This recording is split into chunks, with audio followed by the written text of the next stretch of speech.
किसी ने बड़े कमाल की बात कही है कि आस्था की परीक्षा तब होती है जब हम प्रभु से जो चाहें वो हमें ना मिले, लेकिन तब भी हमारे दिल से धन्यवाद निकले। एक छोटी सी कहानी सुनाता हूं भगवान के प्रिय भक्त की, जो मंदिर में जाता था, पूजा अर्चना करता था, भगवान के बड़ा करीब था।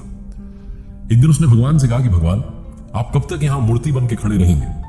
आज आप जरा घूम आइए, आपकी जगह मैं खड़ा हो जाता हूं, अगर आप मुझे आज्ञा दें। भगवान ने कहा ठीक है, मैं चला जाता हूं, लेकिन एक बात का ध्यान रखना, और वो एक बात यह है, शर्त यह है कि यहां जो भी आए दर्शन के लिए, जो भी मांगे, जो भी करे, जो भी हो, तुम कुछ मत बोलना, तुम कुछ मत करना, बस मूर्ति बनकर खड़े रहना।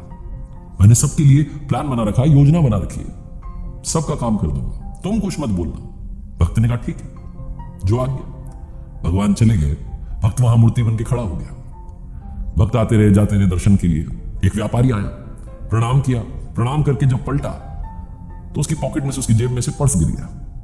व्यापारी ने ध्यान नहीं दिया, वो चला गया। व्यापारी के जाने के बाद में एक गरीब व्यक्ति वहां आया, भगवान को प्रणाम करने लगा और गिड़गिड़ाने लगा, कहने लगा कि भगवान, मेरे घर में खाने के लिए कुछ नहीं है, बाल बच्चे भूखे हैं, कुछ कृपा कर दीजिए, कहीं से पैसा मिल जाए। ये बोल करके, प्रणाम करके जब वो पलटा तो उसे वो पर्स दिख गया। उसने पर्स उठा लिया, भगवान को फिर से प्रणाम किया, दंडवत प्रणाम किया, कहने लगा आपकी तो कृपा, आपका चमत्कार है, और खुश होकर के वहां से चला गया। ये सब वो भक्त देख रहा था जो मूर्ति बन के खड़ा था और सोच रहा था क्या हो गया, चोरी करके ले गया। उस गरीब व्यक्ति के चले जाने के बाद में वहां पर एक नाविक आया, नाव चलाने वाला, आकर के प्रार्थना करने लगा, प्रणाम करने लगा और कहने लगा कि भगवान, मैं 15 दिन के लिए समुद्री यात्रा पर जा रहा हूं, आप देख लेना मेरी यात्रा सही से हो जाए, मुझे संभाल लेना, घर वालों को संभाल लेना, सब कुछ आपके हवाले, मेरी यात्रा सफल बनाना भगवान। ये बोल करके उसने प्रणाम किया और जब वो पलटा तो पीछे पुलिस खड़ी हुई थी। वो व्यापारी खड़ा हुआ था जिसका पर्स गिर गया था, वो आरोप लगा रहा था कि इस नाविक ने वो पर्स चुराया क्योंकि मेरे बाद में ये आया है। पुलिस वाले उस नाविक को पकड़ करके ले जाने लगे। वो नाविक बोल रहा था कि अरे मैंने कोई पर्स नहीं देखा ही नहीं, मैंने तो कोई पर्स, लेकिन पुलिस वाले सुन नहीं रहे थे क्योंकि व्यापारी का आरोप था।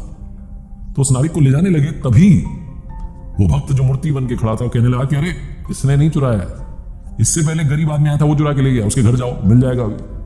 पुलिस वाले पहुंच गए उस गरीब आदमी के घर, उसके घर से पर्स मिल गया, उसको पकड़ के ले गए, जेल में बंद कर दिया।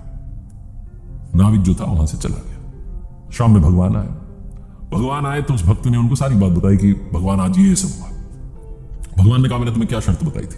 मैंने तुम्हें कहा था कि तुम यहां खड़े रहना, कुछ मत करना, बस खड़े रहना। मैंने सबके लिए योजना बना के रखी है, तुमने सारा काम बिगाड़ दिया। उस व्यापारी की जेब से पर्स गिर गया था, उसमें इतने पैसे नहीं थे कि उसका नुकसान हो जाता, वो बहुत बड़ा व्यापारी है, लेकिन वो पर्स जिस गरीब इंसान को मिला था, उसके परिवार का खर्चा चल जाता, उन्हें भोजन मिल जाता।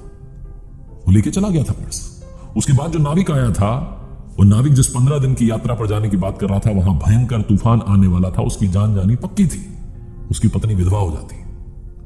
इसीलिए मैंने योजना बनाई थी, तुमने सारा काम बिगाड़ दिया, तुमने उस गरीब आदमी को जेल में डलवा दिया, उस नाविक को यात्रा पर भेज दिया, अब उसकी जान चली जाएगी, उसकी पत्नी विधवा हो जाएगी।